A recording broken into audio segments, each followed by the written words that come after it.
एक महात्मा ने बताया, अगर मनुष्य कुत्ते को रोटी खिलाने के 8 फायदे जान जाए तो कभी दुखी नहीं होगा। महात्मा ने बताया, कुत्ते को एक टुकड़ा रोटी खिलाने से क्या फल मिलता है। एक समय की बात है, एक जंगल में एक महात्मा उपदेश दे रहे थे। तभी सबल नाम के शिष्य ने पूछा, गुरुदेव, मेरे मन में एक प्रश्न उठ रहा है। महात्मा ने कहा, भन्नते निसंकोच होकर पूछो, आपके मन में वह कौन सा प्रश्न उठ रहा है। तब सबल ने कहा, गुरुदेव, मैं यह जानना चाहता हूं कि कुत्ते को एक टुकड़ा रोटी खिलाने से मनुष्य को कौन सा फल मिलता है। तभी महात्मा ने कहा, भन्नते, कुत्ते को एक टुकड़ा रोटी खिलाने से मनुष्य को 8 फायदे होते हैं तथा जो भी मनुष्य इन फायदों के बारे में जान जाता है उसका जीवन धन्य हो जाता है और उसको जीवन में कभी दुखों का सामना नहीं करना पड़ता है। जो भी मनुष्य पृथ्वी लोक पर कुत्ते को एक टुकड़ा रोटी खिलाता है उसे 8 फायदे होते हैं और वह जीवन भर सुखी रहता है और उसे मृत्यु के बाद मोक्ष की प्राप्ति होती है। महात्मा ने कहा, अक्सर मनुष्य कई मौकों पर कुत्ते का नाम लिया करते हैं। किसी को गाली देते समय भी मनुष्य की जुबान पर कुत्ते का नाम आता है। मनुष्य गाली आदमी को देता है परंतु नाम कुत्ते का बदनाम होता है। तो क्या कुत्ते का जीवन इतना गया गुजरा है। भगवान बुद्ध ने कहा, एक समय की बात है, एक काले रंग का कुत्ता था। वह बहुत ही लाचार था और भूखा प्यासा था। वह गांव में सभी के घर घर जाता था परंतु उसे कोई भी व्यक्ति रोटी का एक टुकड़ा भी नहीं देता था। वह भूख के मारे इधर उधर घूमता रहता। एक दिन वह गांव के बाहर नदी के किनारे एक ऋषि के आश्रम पर पहुंच गया और ऋषि से कहने लगा, हे मुनिवर, मुझे लगता है आप बहुत ही विद्वान तथा ज्ञानी हैं, इसीलिए मैं भूखा प्यासा आपके पास आया हूं। कृपा करके आप मुझे एक टुकड़ा रोटी का दे दीजिए जिसे मैं खाकर अपनी भूख को शांत कर लूं। तभी वह ऋषि कहता है, हे स्वान, क्या तुम्हें गांव में एक टुकड़ा रोटी का किसी ने नहीं दिया जिसे तुम खाकर अपनी भूख मिटा सको। महात्मा ने कहा, भन्नते, वह कुत्ता ऋषि से कहता है, हे मुनिवर, मैं आपको क्या बताऊं, आप मेरी बातों पर विश्वास नहीं करोगे।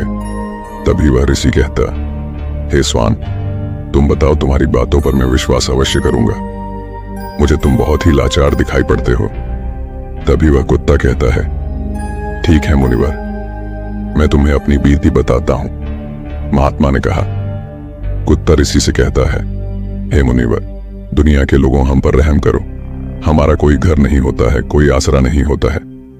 कमाकर खाना हमें नहीं आता है। हमें वस्त्र भी पहनने का ज्ञान नहीं है, इसलिए सर्दी, गर्मी और बरसात में हम ऐसे ही घूमते रहते हैं। हमें पढ़ना लिखना भी नहीं आता। महात्मा ने कहा, वह कुत्ता कहता, मुनिवर, आपकी तरह हमें अनुशासन नहीं आता, हमें आपकी तरह बोलना नहीं आता। यह हमारा दुर्भाग्य ही समझिए, परंतु हमें आपकी तरह भूख भी लगती है। चोट लगने पर हमें आपकी तरह पीड़ा भी होती है। हमें आपकी तरह रोना भी आता है। बस इन्हीं 3 कामों में हम आपकी बराबरी करते हैं, इसलिए हम पर दया दिखाइए। हमें और कष्ट मत दीजिए। ईश्वर ने तो हमें वैसे भी कष्ट देकर ही भेजा है, ऊपर से आप लोग हमें परेशान करते हैं। हम आपकी तरह मनुष्य नहीं हैं, हम पराधीन जीव हैं। जब हमारा जन्म हुआ उस समय हमारे आंख कान बंद थे। कह नहीं सकते कि उस समय आपके जन्म पर जैसे नाच गाना होता है, बाजे बजते हैं, खुशी मनाई जाती है। हमारे जन्म पर भी यह सब हुआ होगा। हमारे जन्म पर किसने खुशी मनाई होगी। हम जिस बिछौना पर थे वह रुई का नरम तो था, सर्दी बिल्कुल नहीं लगती थी। मैं मन में सोच रहा था कि किसी बड़े घर में पैदा हुआ हूं, लेकिन जब हमारी आंख खुली तो मैंने देखा कि हमारी माँ, जिसे आप लोग कुतिया बोलते हो, वह अपने 5 बच्चों को छाती से चिपका कर एक राख के ढेर में पड़ी थी। हम 5 भाई थे, बाकी 4 भाई तो लाल और भूरे रंग के थे। मैं अकेला ही काले रंग का था। सबसे छोटा मैं ही था, इसलिए कमजोर था। मेरी माँ हम लोगों के पास कम ही आती थी क्योंकि उसे भी अपने भोजन की व्यवस्था करनी पड़ती थी। यदि वह ना खाती तो हमें दूध कहां से पिलाती। उस एक माँ पर हम 5 भाई निर्भर थे। वह बेचारी अपने भोजन के लिए इधर उधर दौड़ती रहती थी। कभी भोजन मिल भी जाता था, कभी नहीं भी मिलता था, लेकिन वह हमेशा हम 5 का बड़ा ख्याल रखती थी। आखिर वह हमारी माँ थी। वह रात भर जागकर गांव की रखवाली करती थी। किसी की मजाल नहीं थी कि कोई अनजान आदमी बुरी नीयत से गांव की तरफ भी झांक जाए। दूसरे गांव के कुत्ते भी हमारी मां के डर से गांव में नहीं आते थे। गांव के किसी किसान के खेत में कोई जानवर खड़ी फसल खाने आते तो हमारी मां उसे दौड़कर भगा देती। गांव वालों के लिए इतना सब करने के बाद भी कोई मनुष्य तो हमारी मां को भोजन तक नहीं देता था। भोजन के लिए हमारी मां को मजबूर होकर छीना झपटी करनी पड़ती थी। कई बार तो लोग उसे लाठी डंडों से पीट पीट कर भगा देते थे। बेचारी उस दिन भूखी प्यासी रहकर पेट की आग से जलती रहती थी। महात्मा ने कहा, वह कुत्ता कहता है, हे मुनिवर, आखिर भूख तो हमें आपकी ही तरह लगती है। ऊपर से उसे अपने 5 बच्चों की चिंता भी लगी रहती थी। आखिर मां जो थी, भूख उसे चैन से बैठने नहीं देती थी और गांव वालों का भी उसे देखकर हृदय नहीं पसीजता था। तो बेबस होकर उन लोगों के घरों में चोरी से घूमना पड़ता था और खाने की कोई चीज मिल जाती तो उसे खाकर अपने पेट की आग बुझा लेती थी। कई बार तो लोग उसे खाने की वस्तु ले जाते हुए देखते तो लाठी डंडे लेकर उसके पीछे पड़ जाते। कुछ निर्दय लोग तो कई बार उसे घर के अंदर बंद करके पीटते थे। हमारी मां का बुरा हाल कर देते थे। फिर वह कुत्ता ऋषि से कहता है, हे मुनिवर, हमारी मां ने क्या बिगाड़ा था? उसने सिर्फ अपने पेट के लिए भोजन ही तो चुराया था। चोरी करने का हमें कोई शौक नहीं है, पर पापी पेट हमें यह सब करने के लिए मजबूर कर देता है। एक दिन की बात है, बड़ी जोरदार बरसात हुई, ओले पड़े थे, ठंडी हवा चल रही थी। उस ठंड में ठिठुर कर हमारे 3 भाई मर गए। उस दिन हमारी मां बहुत रोई थी, लेकिन मनुष्य हमारी पीड़ा को नहीं समझे क्योंकि उसके बच्चे थोड़े ही मरे थे। फिर वह कुत्ता कहता है, हे मुनिवर, अब हम सिर्फ 2 भाई रह गए थे। हमारी मां हम दोनों की अच्छे से देखभाल करने लगी थी। फिर एक दिन उसी गांव में ठाकुर साहब के घर पर दावत चल रही थी और अनेक प्रकार की मिठाइयां बन रही थी। ठाकुर साहब के घर काफी मेहमान आए हुए थे। हमारी मां कुछ खाने की तलाश में बार बार उधर जाती, लेकिन लोग उसे दुत्कार कर भगा देते थे। किसी को उस पर इतना भी तरस नहीं आया कि एक रोटी उस बेचारी को खाने को फेंक दे। एक रोटी से उनका क्या बिगड़ जाता। मेरी मां बार बार जाती और वहीं खड़ी खड़ी देखती रहती थी। ठाकुर साहब के आंगन में दावत खाने का सिलसिला चालू हुआ। भोजन परोसा जाने लगा।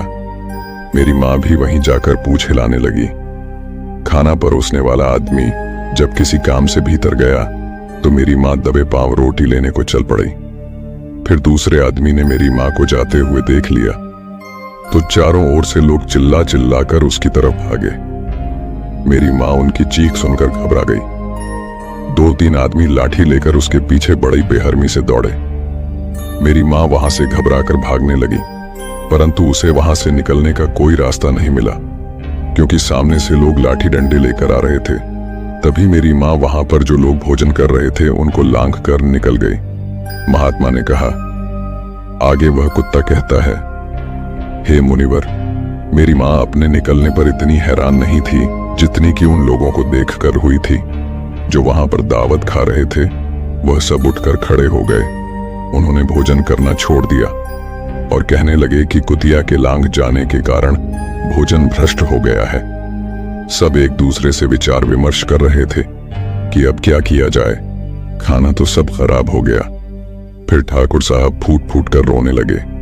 कुछ लोग तो यह भी कह रहे थे कि भाई, कुतिया के लांघने से भोजन खराब कैसे हो गया? उसने खाने में या पतलों में मुंह थोड़ी डाला है, सिर्फ ऊपर से लांघ कर ही तो गई है। और कहने लगे, शहरों में तो लोग कुत्ते को पालकर घर के अंदर सुलाते भी हैं और खिलाते भी हैं, तो इसमें कोई बुरी बात नहीं है। अगर कुतिया लांघ कर गई है तो भोजन खराब नहीं हुआ है। लेकिन उनमें से कुछ लोग बड़े घरों से ताल्लुक रखते थे, उन्होंने एक भी नहीं चलने दी। कह रहे थे कि भोजन तो भ्रष्ट हो गया है, यह हमारे खाने के लायक नहीं है।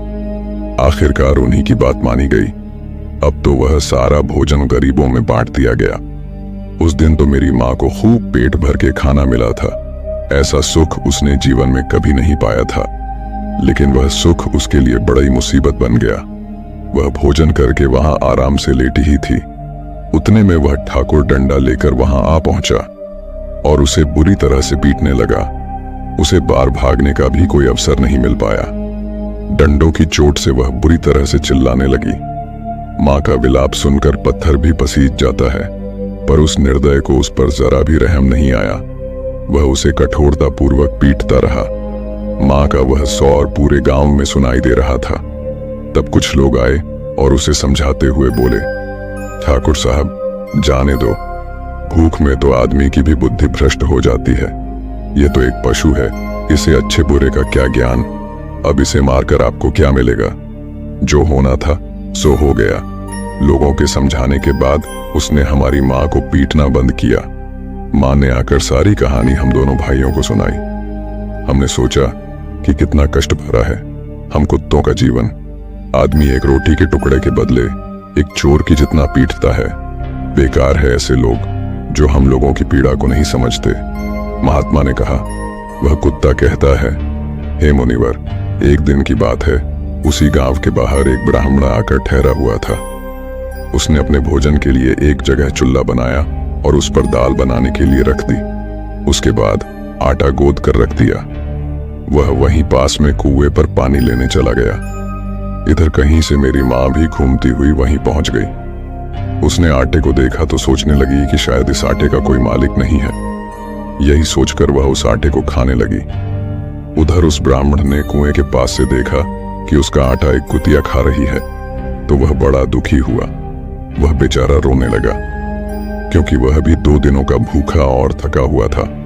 कुछ लोगों ने उससे कहा, अरे ब्राह्मण देवता, इस कुतिया ने तुम्हारा भी आटा बिगाड़ दिया। कल तो इसने ठाकुर साहब की पूरी रसोई बिगाड़ कर रख दी। ब्राह्मण दुखी होता हुआ बोला, भाई, मुझे क्या मालूम था, यह दुष्ट कुतिया मेरे आटे को खाने के लिए घात लगाई बैठी है।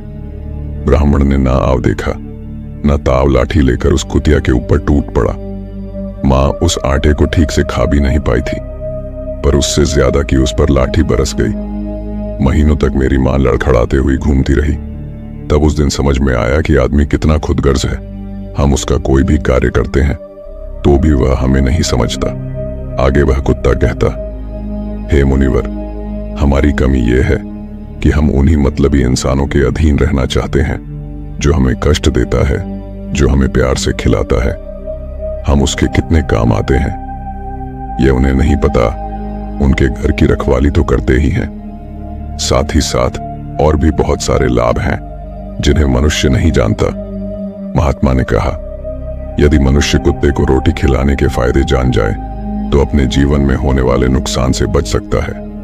आज मैं आपको बताऊंगा कुत्ते को रोटी खिलाने के 8 फायदे। मनुष्य को पता नहीं है कि जब भी घर में रोटी बनाई जाती है तो सबसे पहली रोटी गौ माता की होती है और पिछली रोटी कुत्ते की होती है। महात्मा ने कहा, ऐसा ही विधान भगवान ने बनाया था, लेकिन भगवान के बनाए उस विधान को भूलकर मनुष्य अगली और पिछली रोटी स्वयं ही खा जाता है। इसका दुष्प्रभाव उसके जीवन पर पड़ता है। कुत्ता वह प्राणी है जिसको रोटी खिलाने से मनुष्य के जीवन में पड़ने वाले ग्रहों के दोष भी दूर हो जाते हैं। महात्मा ने कहा, कुत्ते को रोटी खिलाने का पहला फायदा, कुत्ते को रोटी खिलाने से शनि का नकारात्मक प्रभाव कम हो जाता है।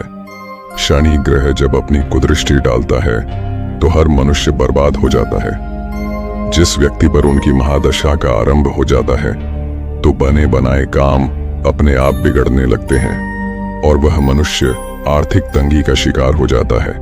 उस स्थिति में व्यक्ति यदि कुत्ते को रोटी खिलाता है तो उस पर शनि का दुष्प्रभाव बहुत ही कम हो जाता है। कुत्ते को रोटी खिलाने का दूसरा फायदा, कुत्ते को रोटी खिलाने से भाग्य आपके पक्ष में हो जाता है। आपके घर के अंदर नकारात्मक शक्ति नष्ट हो जाती है। कुत्ते को रोटी खिलाने का तीसरा फायदा, कुत्ते को रोटी खिलाने से माता लक्ष्मी प्रसन्न हो जाती है और आपके घर में धन दौलत की कभी कमी नहीं रहती है। कुत्ते को रोटी खिलाने का चौथा फायदा, कुत्ते को रोटी खिलाने से आपके ऊपर कर्ज नहीं चढ़ता और जो पहले से आप कर्जदार हैं उससे भी मुक्ति मिल जाती है कुत्ते को रोटी खिलाने का। पांचवा फायदा, कुत्ते को सुबह शाम भोजन देने से आपका व्यापार बहुत अच्छे से चलता है। कुत्ते को रोटी खिलाने का छठा फायदा, कुत्ते को रोटी देने से आपकी आयु में वृद्धि होती है और अटका हुआ धन वापस मिल जाता है। कुत्ते को रोटी खिलाने का सातवां फायदा, कुत्ते को रोटी देने से हमेशा आपका स्वास्थ्य अच्छा बना रहता है और मानसिक रूप से आप मजबूत रहते हैं। आपका मन हमेशा ऊर्जावान रहता है। अच्छे विचार आपके मन के अंदर आते हैं। कुत्ते को रोटी खिलाने का 8वां फायदा। कुत्ते को रोटी खिलाने से भगवान प्रसन्न रहते हैं, क्योंकि भगवान को समस्त जीवों की चिंता रहती है और जो समस्त जीवों पर दया दिखाता है, भगवान भी उस मनुष्य से हमेशा प्रसन्न रहते हैं। भगवान की कृपा सदैव उस परिवार पर बनी रहती है। आपने अपने बुजुर्गों से सुना होगा, कहते हैं कि जब कुत्ता रोता है तो अपशुगुन होता है, कोई संकट आता है, किसी की मृत्यु होती है। इसलिए कुत्ते को कभी रुलाना नहीं चाहिए। इस प्रकार से महात्मा ने सबल को कुत्ते को रोटी खिलाने के 8 फायदे बताए और जो भी मनुष्य कुत्ते को रोटी खिलाता है तो उसे इन 8 फायदों का फल प्राप्त होता है। वीडियो